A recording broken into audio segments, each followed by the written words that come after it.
Hi, akkam jirtu fayyaa keessan galata waaqayyo. Civic chapter 4 part 1 isaa akkuma hubattan video darbe keessa ilaaltanii jedhee yaada. Itti aansee amma kutaa kanarratti dhaabne understanding government kan jedhu irratti jechuudha. Understanding government kan jedhu maalidha? Yeroo darbii waa'ee state adda addaa kaasnee waa'ee state kan jedhu waa'ee akkasumas bifa meeqatti qoqqoodnee ilaalaa turre. Itti aansee amma understanding government understand gochuu yaadachuu kana waliin ilaallarra. Kun part 2 isaati. Part 1 isaa immoo wanirraa ilaallannis jechuudha. Walumaa galatti subscribe gochuun dagatinaa hiriyoota keessan biroo biraan gahaan argaa koodha. Yaada qabaattan hanqina jiru comment naaf godha. Inni biraa immoo tarii chapter 4 kun xiqqoo ulfaata gati ta'e ibsa koorratti waan garaa isin ga'uu baadde comment naaf godha. Irra deebiin isiniif dalagaa qabu ta'ullee baate waan ta'eef akka ittiin rakkanne jechuun barbaada. Okay. Understanding government. What is government? Government maal bulchiinsa maalidha? It is broadest sense.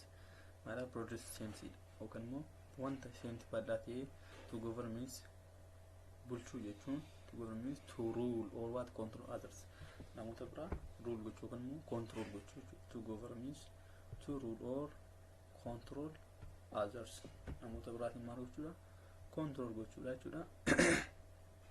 Government can therefore be taken to include any mechanism. Maalidha? Government can therefore be taken to include any mechanism. Mechanism kamii maalidha? Gochuu danda'a yookaan immoo hordofuu danda'a through what which order rule is maintained. Seera tokko oduun cabsuun maalidha? Mechanism kamiyyuu tooftaa bulchiinsa isaa kamiyyuu fayyadamuu danda'a. It is a body or organ that administer a country. Maalidha? Biyyattii administer kan godhu kan bulchu. And what maintain organization dealing with affairs of what the whole country. Kanaaf all country maalidha? Affairs kan godhu what with affairs of the whole country. Thus government is one of what the most essential components. Maalidha?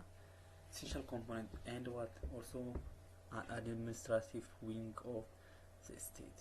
Kanaaf wanta baay'ee government kan jennu kuni baay'ee necessary jechuudha. Political organization comprising individuals and institutions authorized to formulate public policies and conduct affairs of state. Maalidha? Waa'ee state tokko kan qabatu yookaan immoo political organization comprising individual and institution. Individual and institution was authorized kan godhu authorized to formulate public policy. Maal formulate gochuu fi public policy formulate gochuu akkasuma conduct affairs of state. Maalidha? Akka biyyattiitti conduct gochuudha yookaan conduct amala akka stateetti jiru sana raawwachiisuudhaaf jechuudha. Just government applies both what to the government of national states. Government applies maal apply godha? Both what the government of the national state, which for instance the federal government of Ethiopia, and to the government of subdivision of national states such as the regional state.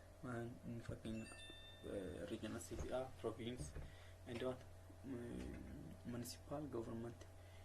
Isaan kunneen akka listaansa yookaan immoo fakkeenyaatti ilaaluu dandeenyaa jedha. Authority immoo maalidha? Authority in politics. The word authority implies the ability to what compel obedience. The ability to compel. Maalidha? Dandeettii waan tokko compel gochuu yookaan immoo waan tokko raawwachuu obedience. It can simply what be defined as legitimate power. Kanaaf aangoon yookaan immoo maalidha? Authority ni maalidha? It is simply defined as legitimate power. Salphumatti authority jechuun maal jechuudha? Legitimate power jechuudha. While power is the ability to influence. Power jechuun ability to influence the behavior of others. Amaloota biroo maalidha? Influence gochuu yoo ta'u, authority is the right to do So power inni jennuuni the ability to influence the behavior of others. Behavior amaloota biraa influence gochuu dhiibbaa irratti uumuu yoo ta'u, authority jechuun immoo mirga waan san hojjechuu jechuudha. Fakkeenyaaf nam tokko aangoo qaba haa jedhu, fakkeenya isaa isinii sirriitti akka isinii galuuf bulchiinsi tokko aangoo mataa isaa qaba. Aangoo mataa isaa keessaa paaworii isaa fayyadamee wantoonni tokko yookaan immoo dhiibbaadhaan wanta sana akka raawwatan. Fakkeenyaaf power is what the ability to influence gochuu dinqisiisees ta'uu danda'a. Influence what the behavior of others. Authority is the right to do. So wantoota immoo waan sana raawwachuuf immoo mirga namni sun qabu jechuudha.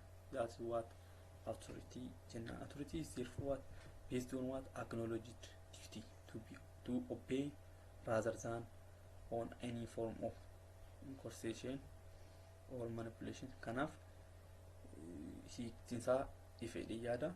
Thus authority is what the legitimacy, justification and the what right to exercise that power.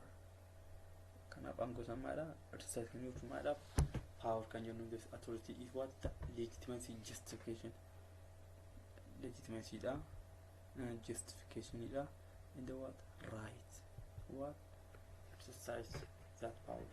Power yookaan aangoo itti kennamu exercise kan ittiin goonu maalidhaan jennaan power jennaa jechuudha. Authority can be expressed as negative force and terror as was the case in money. Okay, authority can be expressed as negative force. Kan authority maal negative force jennaani and what terror as was the case in money. Legitimacy immoo maalidha shi? Authority kan yoo ta'e legitimacy immoo broadly means rightfulness. Legitimacy jechuun rightfulness. Thus legitimacy is the attribute of government. Yookaan immoo amala mootummaan bulchiinsi tokko agarsiisu qabu. That prompts the government to comply willingly with its authority. Authority wajjin maadha comply kan godhu maal jennaani legitimacy jennaan. Legitimacy what broadly means what rightfulness. Mirga guutuu qabaachuu jechuudha. Waan tokko raawwachuun maadha mirga guutuu qabaachuu legitimacy jennaani. Just legitimacy is what the attribute of government. Mootummaan tokko legitimacy mataa isaa qabaachuudha. It confers on an order or commands an authoritative or binding character with bind kan adda bahuun dandeenyu jechuudha. That's transforming power maal transform godhan power transform kan godhan. Okay, and into what authority is. Legitimacy is the popular acceptance of government regime or law as an authority. Okay, gara biraatiin immoo purpose and function of government. Purpose and function of government. Purpose is maal akkasuma function of government immoo maalidha yaada jedhu. The main purpose of the government is to protect rights and to preserve justice. Maadha justice yookaan immoo haqummaan akka jiraatu gochuu fi maadha mirga dhala namaa eeguudha. Kaayyoon bulchiinsaa inni sirrii jechuudha. The main purpose of the state yookaan immoo the government jechuu dandeenya. Inni guddamaadha protect what the rights and what preserve justice. There are several ways to conceive the difference between the different political views. A lot of institutions can be said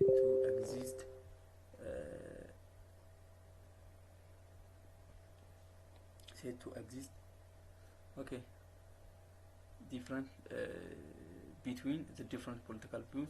A lot of institutions can be said to exist only because the government provides the framework for their existence. For instance, Marxists argue that the institution of private property only what exists due to the government.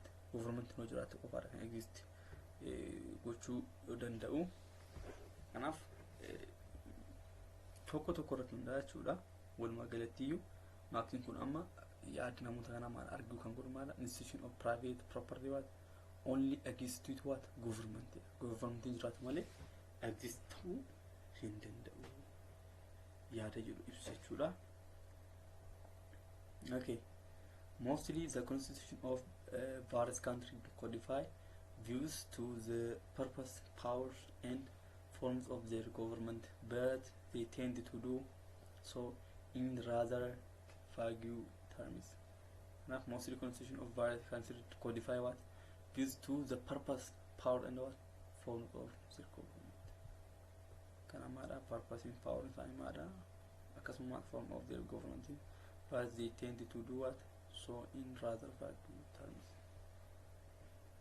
In general, various countries have translated vague talk about the purpose of their government into particular state laws, bureaucracies, enforcement action. Kanneen kan hundaa'ee of keessatti qabata. General about various countries have translated vague talk about the purpose of their government. Waa'ee mootummaa kana maalidha? Yeroo hundumaa kan qo'atan kan xiinxalan. The major purpose and function of government include major purpose inni guddaa and the function of government include maal of keessatti qabata? 1. Self preservation kan jennuun distributed and regulation of resources jiru maalidha? Seeraan distribute akka ta'u, regulation of resources seera resource yookaan immoo qabeenya uumamaa jiru sana jechuudha. Self preservation jalatti maalidha? Management of conflict jira. Management of conflict walitti bu'iinsa jiru sana maalidha? Manage gochuu. Protection of rights of citizens mirga lammiilee eeguu. Protection of property qabeenya eeguu yookaan immoo implementation of moral condition maalidha? Implementation stress yookaan implementation of moral condition. Provision of goods and service maal provision isaanii maalidha? Take care gochuu jechuudha. Kun hundumtiyyuu maalidha? Purpose or what? Purpose and the what function of government isa jalatti jechuudha. Self preservation fi jalatti warreen jiran kuni isaan kanneen kana jechuudha. Inni biraa immoo understanding citizenship maalidha? Understand gochuu citizenship. Okay, defining what citizenship define gaafa godhu immoo maalidha? Tokko citizenship as status of rights akka mirgaatti gaafa jennu the mere fact of being citizens makes the person a creditor of series of rights. Kanaaf mere fact of being citizens lammii ta'uu jechuun maal jechuudha? Inni jalqaba makes the person one creditor of a series of rights. Mirga jiru isaarraa maal creditii mataasaa qabaachuu isaa nutti agarsiisaa jechuudha magaalattii. Inni biraa immoo each right is often pursued in specific constitutional forums. Legal or civil rights are mainly exercised what in the courts. Court keessatti maalidha? Exercise ta'aa jechuudha.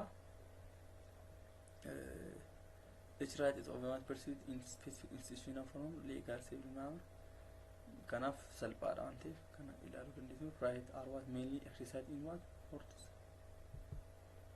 Iddoo seera qabeessa waan ta'eef jechuudha. Political rights are what used in voting both legislature and what street protests. Social rights are often what activated or disputed in government buildings. Walumaa galatti maalidha? Political rights are what used in voting both. Political rights maalidha? Akkuma maqaa isaa irraa hubannu maalidha? Mirga siyaasaa keessatti hirmaachuuti wanti kuni. Kana waan ta'eef maalidha? Legislature jechuun qaamota seera raawwachiisu seera baasuu fi seera tumtuu keessaa isa tokko gaafa legislature kun and what street protest what social rights are often what activated or dispute what government building. Citizenship maadha citizenship what as status accord is a range of right and obligation. Kanaaf citizenship maadha as status accord is a range of what rights is. Range isaa maadha right mirga akkasuma obligation dirqama range kana keessa jira jechuudha. Mirga akkuma qabu dirqamallee akka qabu nutti himaa jechuudha. For instance, discovered four components of rights known as discovered components of rights known as 1. Liberty or privilege, claim, power, and what? Immunity. Wantoota arfan ishentuni maadha components of rights known as what? 1. Liberty, 2. Claim, 3. Power, 4. Immunity. Kanaaf liberty maadha ta'uu tokko ilaalmi. Liberty right kan jennu maadha is a freedom.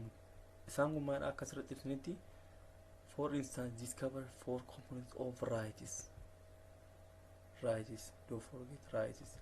Kanaaf liberty right jennee eegallesitti. Liberty right is a freedom. Maal bilisummaa maalii?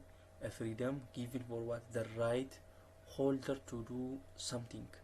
Holder to do something and there are what? No obligation on other.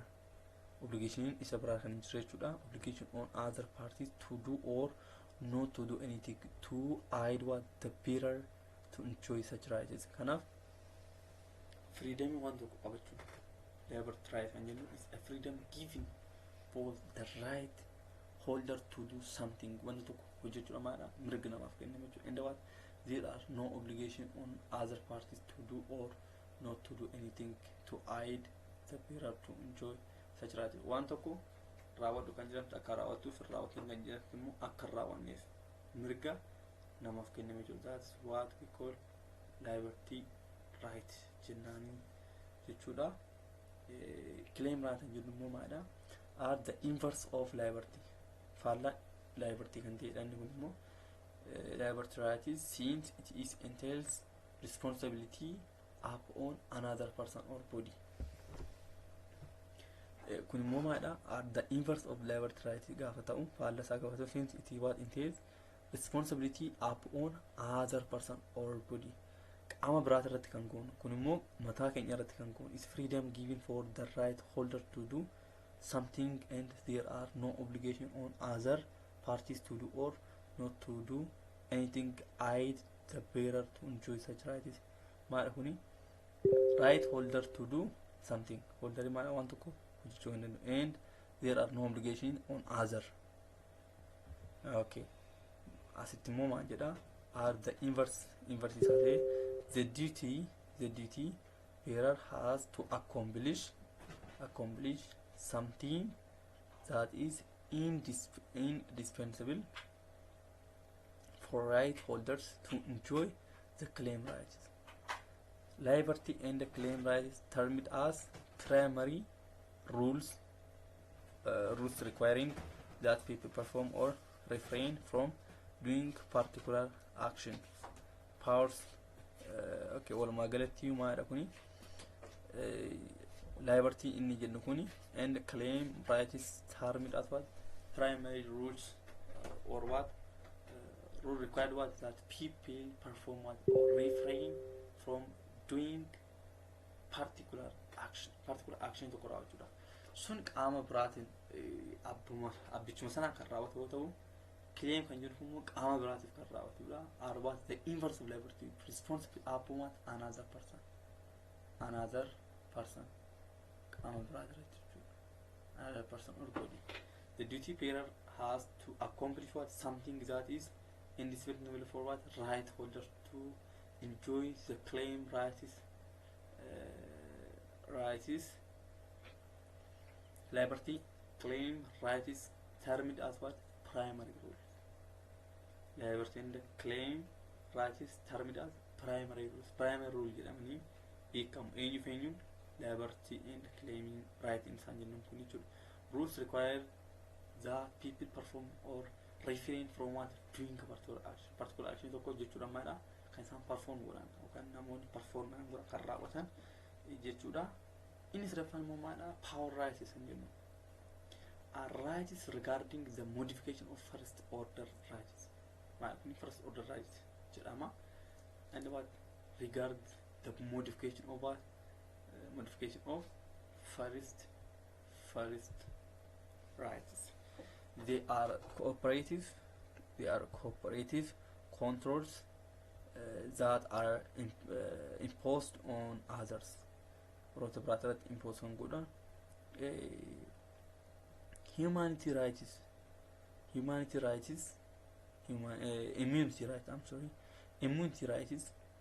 rights entail the absence of power. Immunity and absence of power in other party to alter the right holders normative situation in some way. That we call immunity right. Can you immunity right entail what? The absence of power. Angun iddonya dokanamo power iddot fayyadamet angun fayyadamet in other party to what alter the right holders normative situation. Kajennu jechuudha. I'm sorry.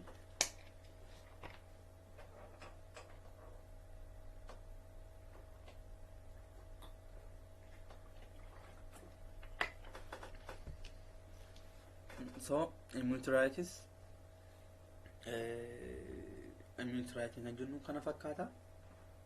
Walumaa galatti kanneen birootis akkuma ilaalle kana itti fufnee ilaallamus kanneen hafanis kana walumaa galatti maala immunity rights entail what the absence of power in other party to alter the right holders normative situation in some way. Membership and identity. Membership miseensa fi eenyummaa yookaan identity maana. Citizenship is associated with membership of political community, which implies integration into that community with specific identity that is common to all members who belong to it. Jechuudha. Citizenship is association with what? Membership. Citizenship maana membership dha walitti kan hidhamedha. Membership of what? A political community, which implies integration. Integration into that community with specific identity. That is what? Common to all members. Member maana common ida. Warra maan ta'ina who what belongs to it. Warra keessatti maana common kan ta'e jechuudha. Kanaaf maana citizenship is associated with what? Membership. Sijjaman citizenship jechuudha maana membership ta'uu qabna. Nam tokko fakkeenyaaf nam tokko lammii Itoophiyaa jedhamudha. Membership Itoophiyaa ta'uu qabna. Member jechuun wanta keessatti hirmaachuu jechuudha yookaan immoo achi keessaa iddoo qabaachuu jechuudha. Kanaaf citizenship ta'uu immoo maana biyyattii tokko keessaa gahee qabaachuudha. That's why citizenship associated with membership kan jedhuuf kanaaf jechuudha. Waan biraa miti. The criteria for membership have been linked to shared territory. Criteria for membership that's how come have been linked with what? Shared territory. Mada territory share gochu. Danga on common culture. And what? Ethnic characteristics. History. What in kan fakkaatan share gochuun barbaachisa jechuudha. Participation immoo maalidha? Participation occupies a key position in citizenship. Maadha key position maaliif citizenship keessatti maaliin participation hirmaannaa maalidha? Hirmaannaa tokko yookaan hirmaannaa inni jedhu kun maadha? Citizenship keessatti maadha? Jecha furtuuti. Key position bakka position addaati qaba. Maadha lammummaa keessatti nam tokko dirqama lammummaa sarraa kan qabu hirmaachuun isa barbaachisa. maybe kallattii hojii adda addaatiin ta'uu danda'a. Whatever it means wanta kamiiniyyuu haa ta'uuti maadha hirmaannaa isarraa eegamu kan ba'u jechuudha. Non-resident individual differs in what approaches they find important. Some people focus on their private affairs while others actively participate in the life of the society, including politics. Politikaan qabatee walitti qabatee maadha wantoota adda addaa keessatti hirmaata. Some people focus on their private affairs while others actively participate in the life of the life of the society, including politics and dabalatee jechuudha.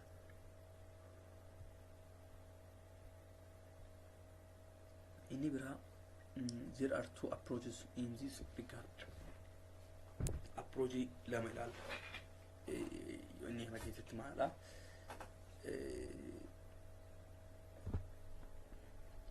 political or participation keessatti maadha approach lama ilaalla.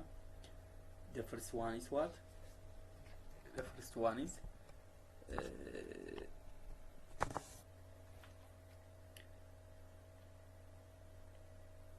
minimalists and maximalists. Approach lamaan kan ilaalla. What is minimalist and what is maximalist kan jedhu wa ilaalla. Inclusion and exclusion. Inclusion maadha, exclusion maadha.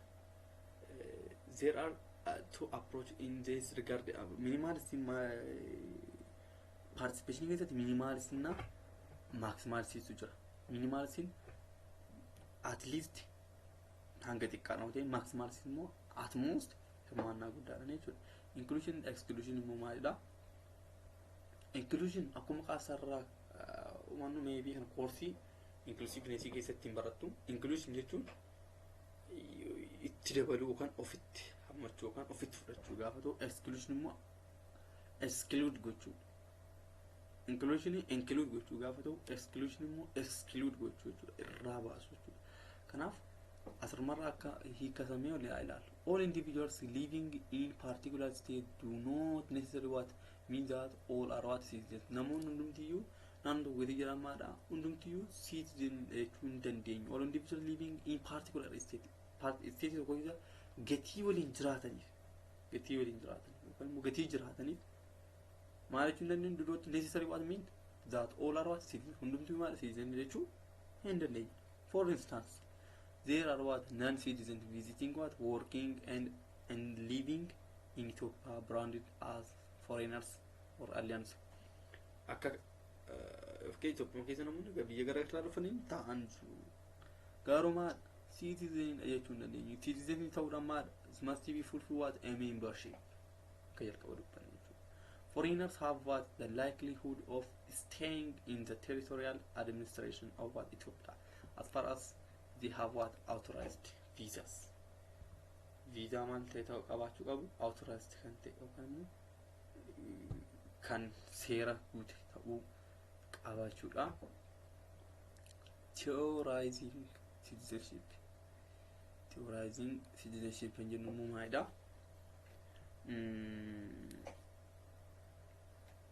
Citizenship is not an eternal essence. Citizenship maadha is not eternal essence. Eternally miti yookaan maadha bara bara waan turu miti. Eternal jechuun zalaalamaawii amaariffisa.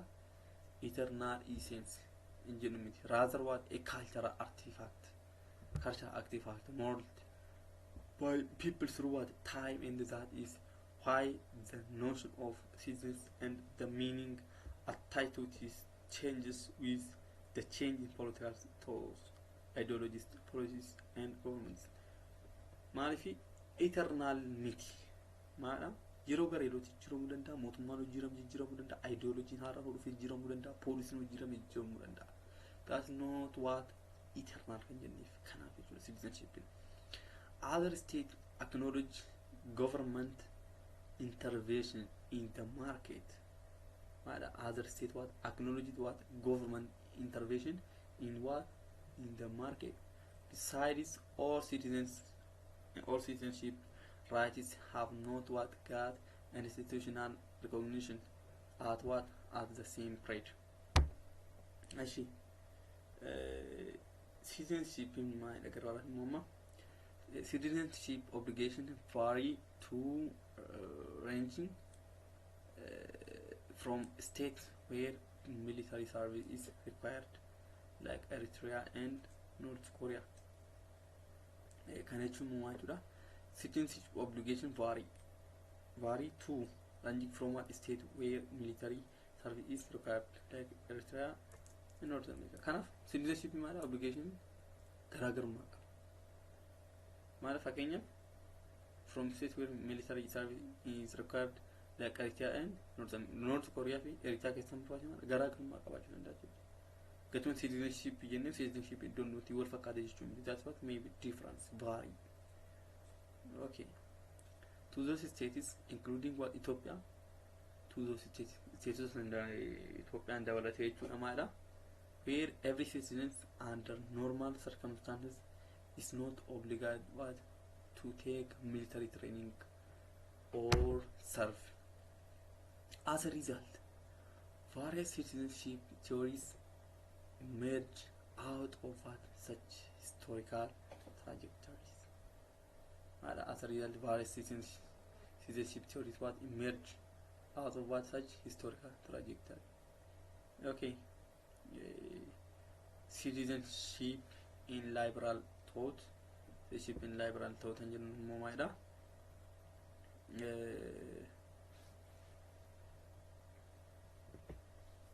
liberal theory of citizenship begin with the individual person, the self.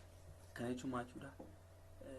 liberal theory of citizenship begin with the individual person or by the self. Citizenship in liberal thought. Liberal thought. Liberal thought of citizenship begin with the individual. Individual person what? By the self. Liberal stage raachuu barbaade bilisummaadhaan kan ta'u barbaadummaadha jalqaba dhuunfaa isaatirraa kaa'ee jechuudha.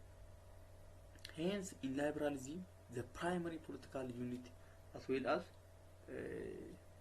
initial focus of all fundamental political inquiry maybe it's what depend on what the individual or what or individual person right? Hence in liberalism the primary political unit as well as the initial focus of all fundamental political inquiry is what the individual person right? Liberals insist that individual should be what free to decide on their own conception of what the good life and what applaud the liberation of individuals from any ascribed or inherited status. Advocates of this thought argue that individual citizens act rationally corresponding to the constitution and laws of the state to advance their own interests. Liberals insist what the individual should be free to decide on their own conception. Decide murteessu maadha erga hin danda'u yookaan immoo irratti oduu murteessanii gaariidha jechuudha. It's what just like advice. It's what individual should be what free to decide on what their own conception and what applaud the liberation of what individual from what ascribed or inherited as status. Kanaaf yaan isaanii ifaadha. John Locke kun immoo 1960 nama tureedha. One among the influential early expositors of liberal theory viewed individuals as endowed with reasoning skills through which they can discern and act up on what dictated of divinely given natural law. Yaada isaati akkamitti fudhanna yaada isaa gatiiteef one among what influential early expositors of liberal theory viewed individual as what individual account with what reasoning skills kana logic keessatti baratanii reasoning skills reasoning haalin ta'uu murteessaa waan ta'eef through which what they can what discern and act upon dictates of the money given natural law. Ini beramu wala critics of liberal theory of citizenship. Ada jadu beragainya. First,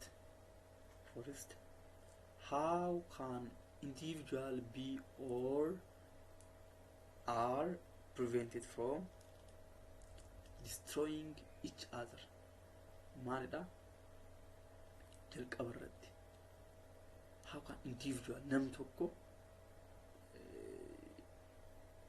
individuals are prevented from destroying each other walii isaa balleessuudha wal barbadeessuudha akkamitti maal ta'uu danda'a prevent ta'uu danda'a ittifamuu danda'a or what from destroying the base of the mutual beneficial interaction yookaan immoo bu'aa walii isaaniif balleessuudha akkamitti prevent gochuu dandeenya ittisuu dandeenya yaada jedhuudha.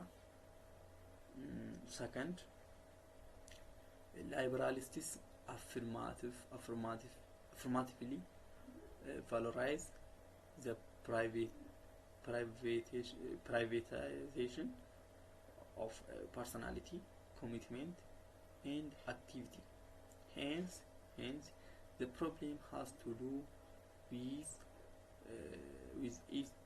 the ways in which individual and their ideas are what framed. Can I chuda? Second, liberals affirmatively what valorized the privatization chun dunfasa kan theory okay what nam dufan jiramti of what personality what commitment and what activity. Okay, hence the problem has to do with what is the ways in which individuals and their ideas what are framed jechuun maadha wanti waytiin kan haguugamee jiru yaada yookaan immoo fakkeenya framework waan biraachuu hin jiramti wal bira qabanii waan tokko ilaaluu jechuudha. Third, as we have seen in the above, individuals have absolute freedom. Okay, as we have seen in the above, individuals have absolute freedom either to actively engage in politics or ignore at all. Wal magalti maadha ignore gochuu akkasuma maadha absolute dibat freedom either to actively engage in politics or what ignore at all. Wal magalti maadha ignore gochuu jechuudha. Deducing from this the citizens do not only have the right to participate in the political affairs of their country, but also the right not to engage in it and then retreat into their private pursuits if they wish. Deducing from this the citizens do not only have the right to participate marak imashulu. Deducing from this the citizens do not only have the right to participate merga hirmachu qofamiti asra deducing from this the citizens do not only have the right to participate in the political affairs of their country, but also the right not to engage in and then retreat into their private pursuits if they wish. Okay. Fourth, arfafarat normal agarra liberalists justify that inequalities arise out of difference in individual talents, values, and choice differences. Moreover, that the state cannot seek to face without endangering citizens' liberties. Kana jechuun maal jedhamu forduratti kan ilaallu sirriirratti maadha akkuma hubatan seen in what above individuals have what absolute freedom either to actively engage in political or ignore at all.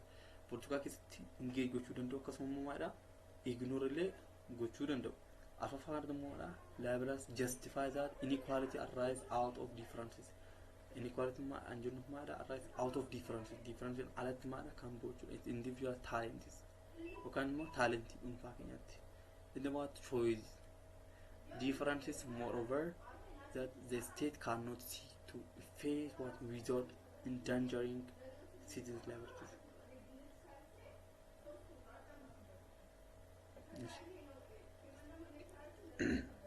Finally, liberalism posits. Okay. Finally, liberalism posits states that maintain substantial normative neutrality. In this conception, the liberal state should neither choose among competing vision of the good society or nor place its thumb on skills in other ways, such as redistributive policies that favor particular vision. Kana jechuun maal jechuudha? Finally, liberal walumaa galatti maadha liberal posits inni jennuun kun positives inni jennuun kun maal state that maintain substantial normative neutrality. In this conception, the liberal state should neither choose what among competing vision of a good society nor place its thumb on the scales in other ways, such as redistributive policy that favor political vision. Kanaaf walumaa galatti maal inni vision of a good society yookaan immoo society gaarii ta'e hundeessuudhaaf and what nor what place it is thumb on what the scale in other ways, such as redistributive. Kun walumaa galatti yaada kan keessa qaba jechuudha.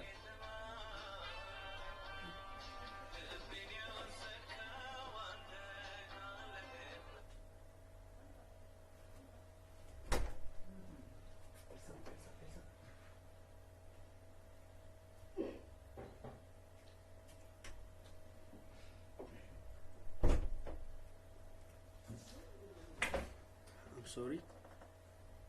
Okay, scaled in other ways, such as redistributive policies that favor particular vision.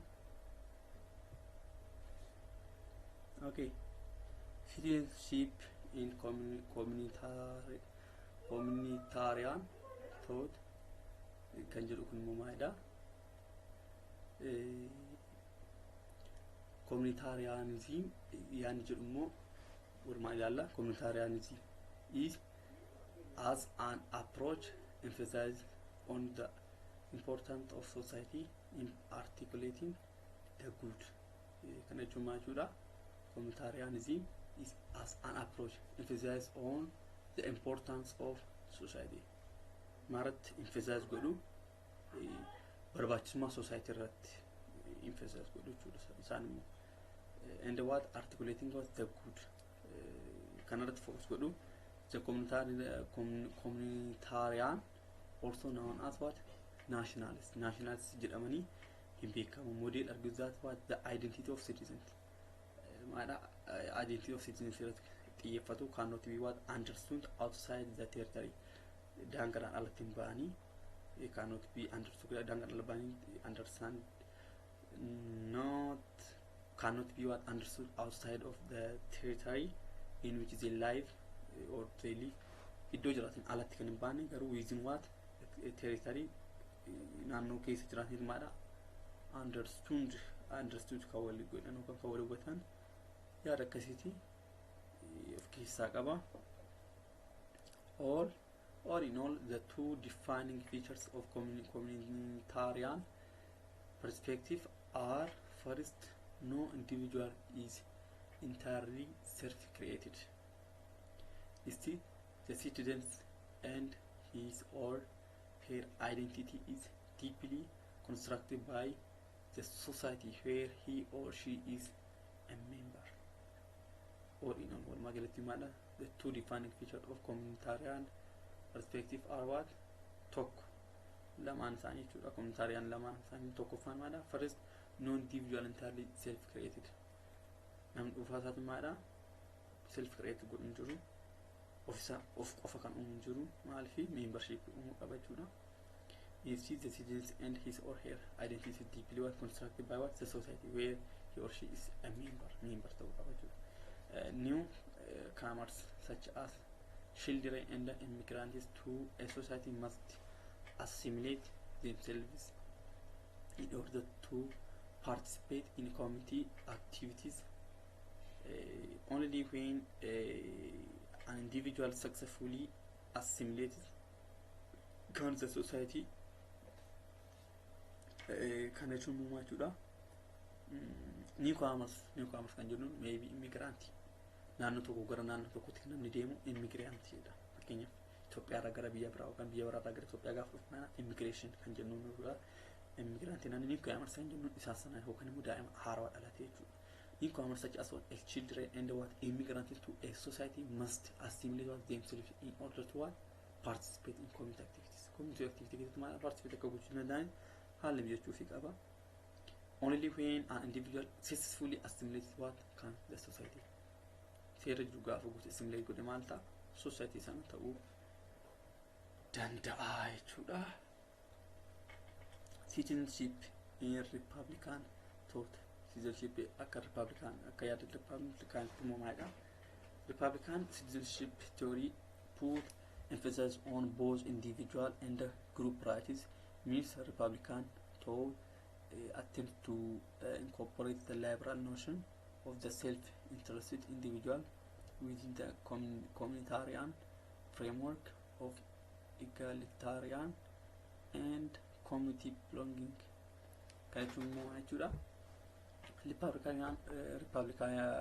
Republican citizenship theory put emphasis on both married individual and the group rights. Isala charutmana emphasis individual rights, group rights. This means Republican thought what attempt to incorporate what the liberal notion. Liberal notion engagement is technology to what self-interested individual within what the communitarian framework of what egalitarian community belonging. Baay'inaan jechuun as keessa jiranillee baay'ee haaraa waan ta'eef dhiifamaa jiru. Dhiibii pronounsii gochaa illee jiru akka isin understand gootanii garaagarummaa akka qabaanne yaada. Okay, like communitarian thought it emphasizes on what bind citizens together into a particular community.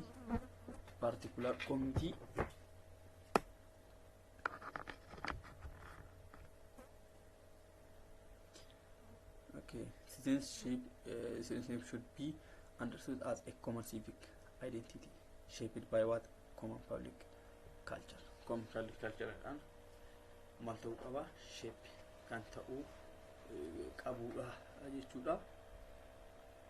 It requires citizens to bring together the face of their individual lives as best they can and help them to find unity in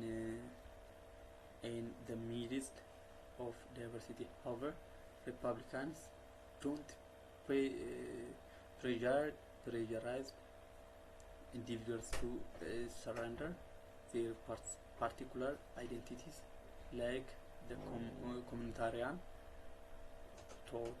Okay, kanaafuu isaan kunneen akka jira kanaa yookaan immoo akka communitarian kanatti jechuudha. Yaan isaanii fakkeenyaaf yaadota duraa keessatti individualii yookaan individual nama tokko qorachaa turan yookaan immoo communityidhaan maal adda addatti garuu communitarian immoo isa paartii kanarratti maadha individual fi maadha mirga individual akkam yookaan immoo groupii fi individual walitti qabanii kan ilaalaa turanidha jechuudha. It requires for citizens to bring together walitti gara tokkotti fiduudhaaf jechuudha.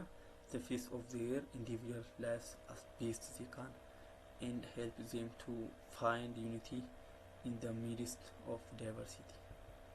However, Republicans don't pressurize individuals to surrender their particular identities like the communitarian thought.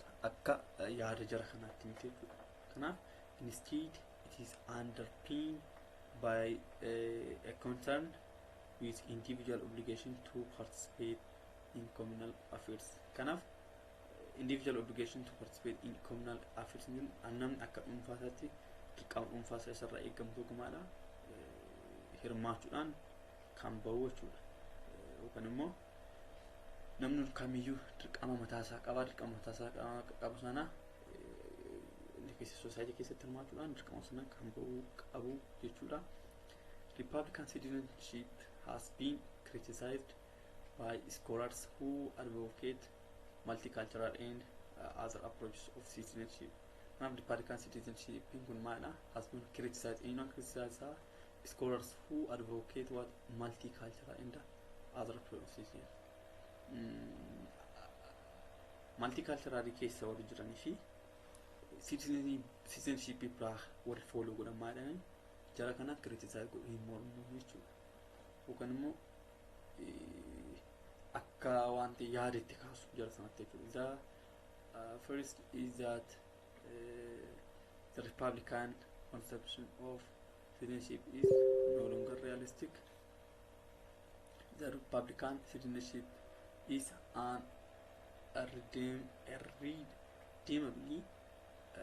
nostalgic ideal in this age of globalization. Jechuun isaallee baay'ee haaraa garuu haga danda'ame hubachumaa biyyaala xiqqoo chapter 4 akkuma jalqabas ni jedhe balkii waan ta'eef jechoota ulfaatu fayyadama. Kanaaf Republican citizenship is redeemably nostalgic ideal in this age of globalization. Yeroo ammaa kanatti wantoota jechuudha magaalatti globalization jechuun just like modernization akkuma jiru maadha wanti gara addunyummaa kan dhufe jechuudha. Modes or ways of acquiring what or losing citizenship. Karaa citizenship ittiin barbaannu fi ittiin dhabuu dandeenya yookaan ways of acquiring and what losing. Acquiring argachuu gaafa losing immoo dhabuu. Citizenship right was one of the rights guaranteed to individuals by the Universal Declaration of Human Rights adopted in 1948. Akka mirga dhala namaatti yookaan immoo mirga namummaa keewwata bara 1948 Universal Declaration of Human Rights irratti akka barraa'etti kan namaaf kenname citizenship keessatti maal right was what one of the guaranteed individual human right. Kanaaf kun human right jedhamu kan according to the article 50 of the declaration maal article 50 irratti kan barraa'e keewwatichi immoo kamidha article 50 irratti barraa'e kan keewwata 5 kan barraa'e bara 1948 maalin Universal Declaration of Human Rights innaa itti hundaa'e jechuudha. Everyone has the right to nationality. Namni kamiyyuu mirga nationality qabaachuu qaba. And that no one shall be what arbitrarily deprived of his nationality. Kanaaf hence in the following section we will discuss the ways of acquiring and losing citizenship. Argachuu fi dhabachuu losing and not acquiring citizenship ilaala. Citizenship from birth or origin. Individuals can get citizenship status of particular status either because he or she is born in the territorial administration of that or his or her mother and or father are citizens of the state in question. Kana jechuun keessatti gatii dhalateef citizenship state keessa jiru sana keessatti dhalate sana argachuu danda'a jechuudha. Waan biraa waan haaraan qabu because he or she born in that territorial administration of that or his or her mother and or father are what citizens of the state in question. State keessatti dhalataniit abbaan isaa yookaan haati isaa citizenship gaafate sababa isaaniitiin maal citizenship argata gatichi keessatti dhalatee fi jechuudha. That is, there are two principles of citizenship from birth commonly known as Jews, solely law or right of the soil. Kana jechuun maal jechuudha? And what Jews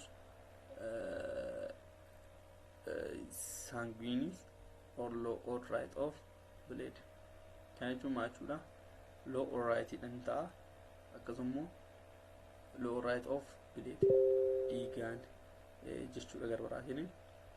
Whereas solely is a principle whereby an individual is permitted to obtain citizenship status of a particular state because he or she was born in the territorial administration of that country.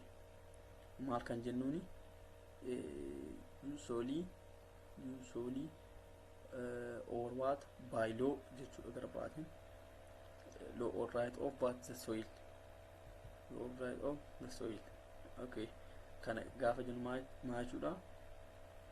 Principle whereby what an individual is permitted what to obtain citizenship status of particular state because he or she was born in the territorial administration of that country. You sanguinis Asian colonial jechuudha. Bible in general. Sanguinis is a norm where citizenship acquired claiming one's parents' citizenship status. Kun immoo kallattii maatii isaatiin argatu ta'e waadha through blood kan jennuuni jechuudha. Citizenship by naturalization. Asumatti wanti sirriitti qabadhaa. Sanguinis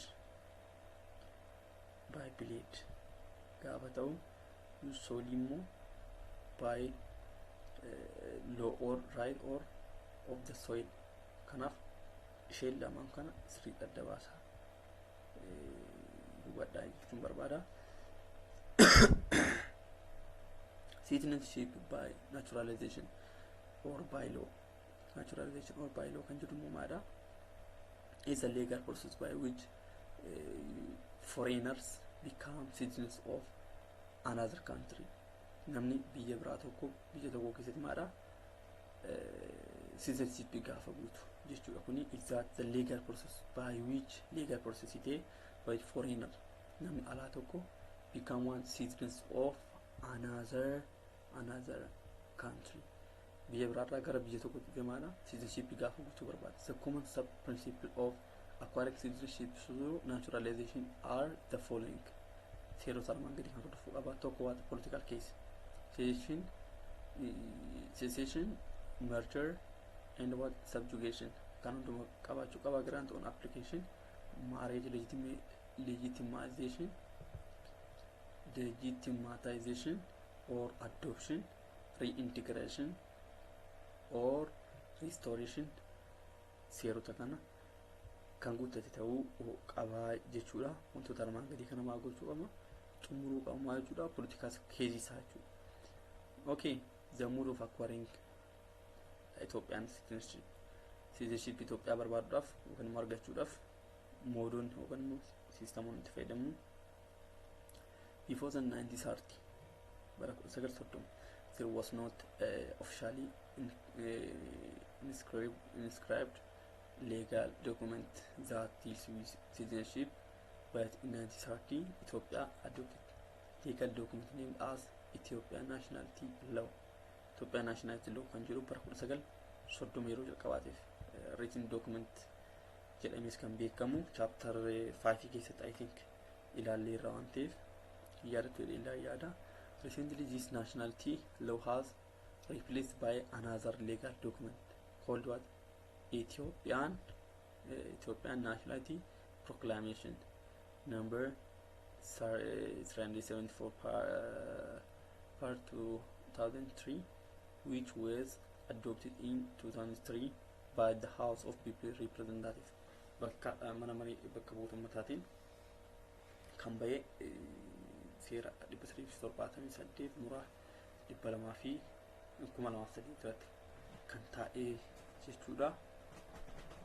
This proclamation is enacted in accordance to Article 6 and 33 of the 1995 jechuun seera amantii fayyadamaa jiru seera biyyattiidha amma kan jiru kana proclamation enacted in accordance to what Article 6 and 33 of the 1995 Constitution seera keewwata 6 fi keewwata 39 kan keewwata 39 kan bara 1995 yookaan heera amma fayyadamaa jiru kana jechuudha.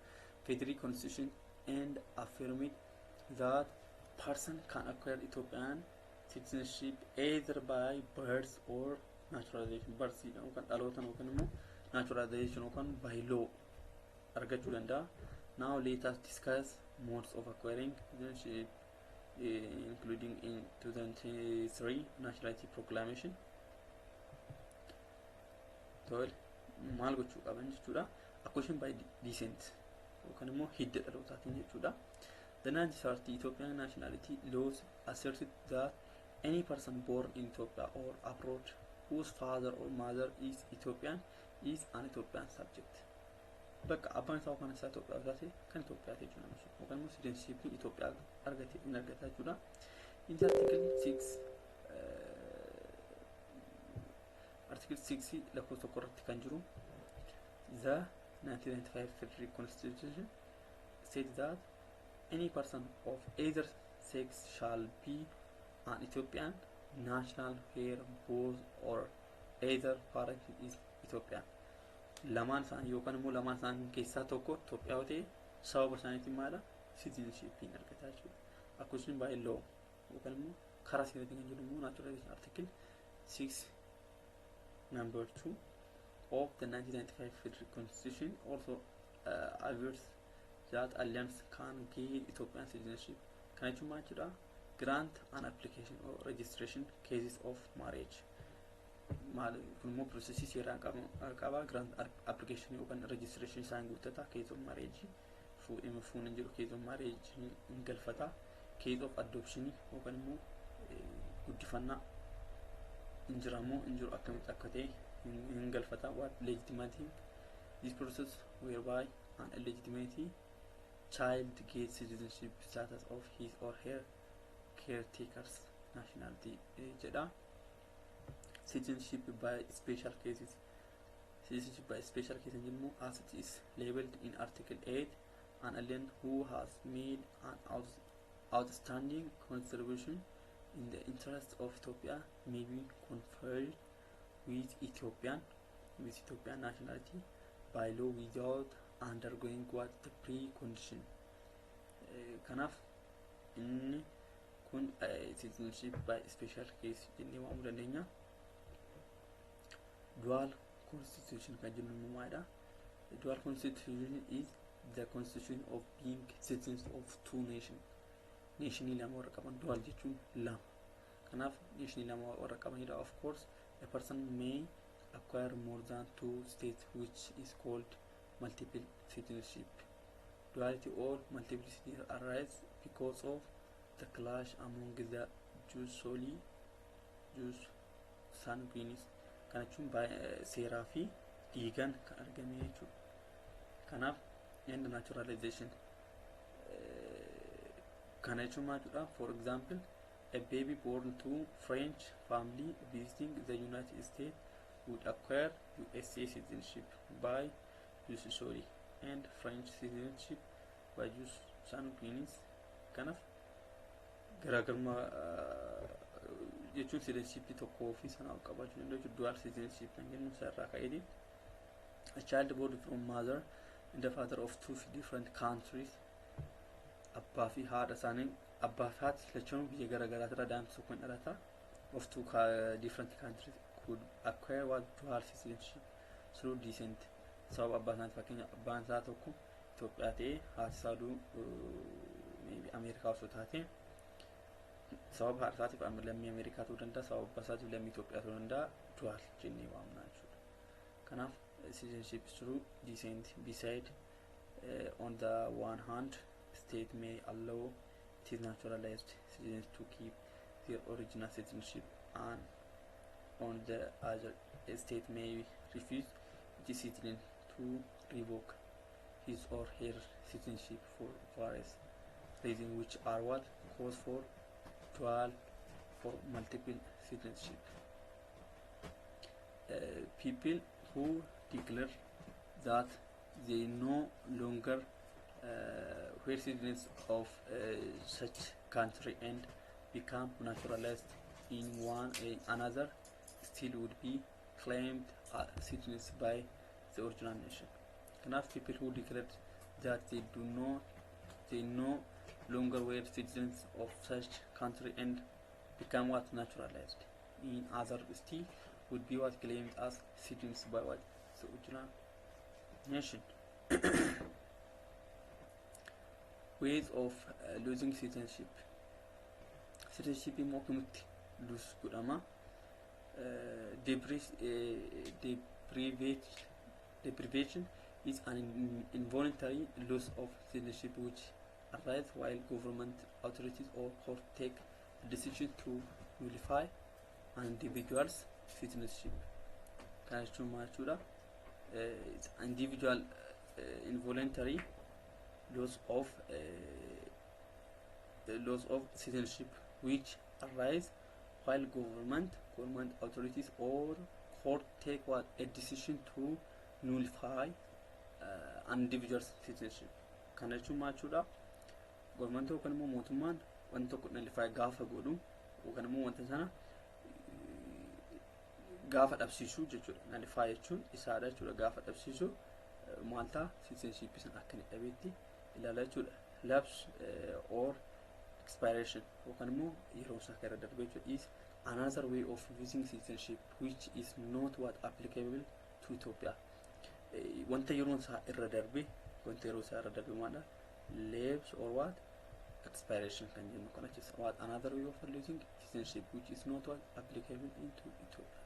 Lapse is what mode whereby what a person loses his or her citizenship because of what his or her permanent residence or long-term residence abroad what beyond the number of years permitted by the country in question. Kanaaf wantoota kanarraa ka'ee yeroo dheeraaf yookaan immoo expiration isaa yeroon isaa akka irra darbee ta'an maadha? Citizenship sana dhabuu danda'a jechuudha. Renunciation kan jennu immoo renunciation kanatti is the voluntary way of losing citizenship, the UDR yookaan immoo Universal Declaration of Human Rights kan jennu jechuudha. Universal Declaration of Human Rights 1948 guaranteed the right of person to change his or her nationality. Loss of citizenship is voluntary only if it is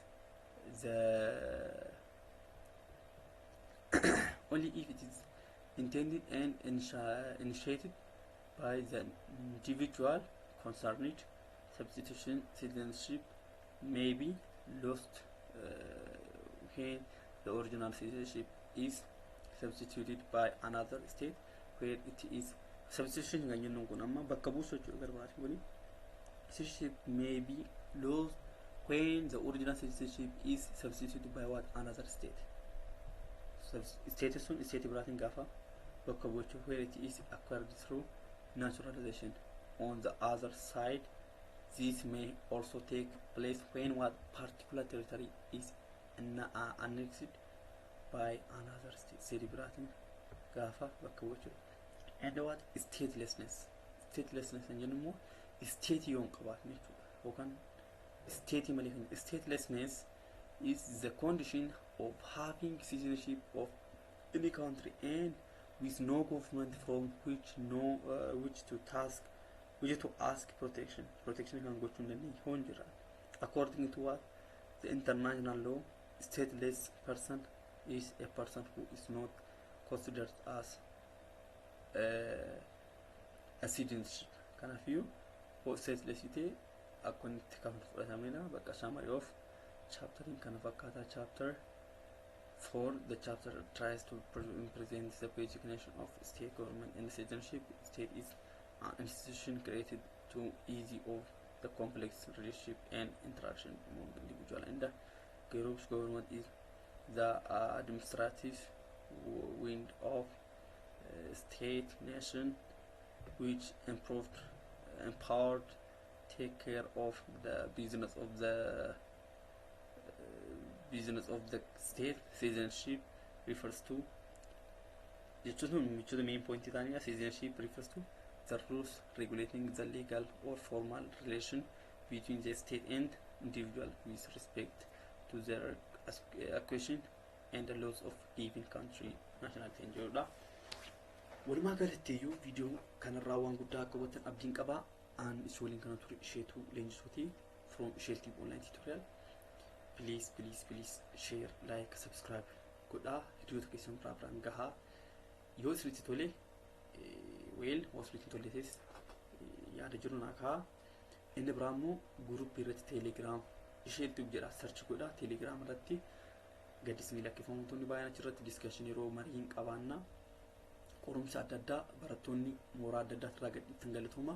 Qorumsa adda addaa Telegram irratti gadi walii dhiisaa. Fakkeenyaaf naannoo yuunivarsiitota adda addaa irra jirtan Jimma jirtan gaatee Jimmarraa qorumsa jiruu gadhiiftan barataan Miizaddeep yuunivarsiitii jiru yookaan immoo barataan Salaalee yuunivarsiitii jiru Odaa Bultuun jiru hoggaafsan shaakalee baay'ee inni ta'uu danda'a cimuu danda'a waan ta'eef lammaffaa immoo life experience waliif qooda waliin haasaa haala qorumsaa walii hubachiisaa isin jechuu barbaada. Kanaaf Telegram irratti isinumaaf qophaa'e waan ta'eef irratti sirriitti akka haasoftan asumaan isin hubachiisuun barbaada. Shelteep jettanii search gaafa gootan Telegram hin argattu. Kanaaf yeroo gaarii isiniif haa ta'u. Itti dhaggeeffataniif galatoomaa. Bye.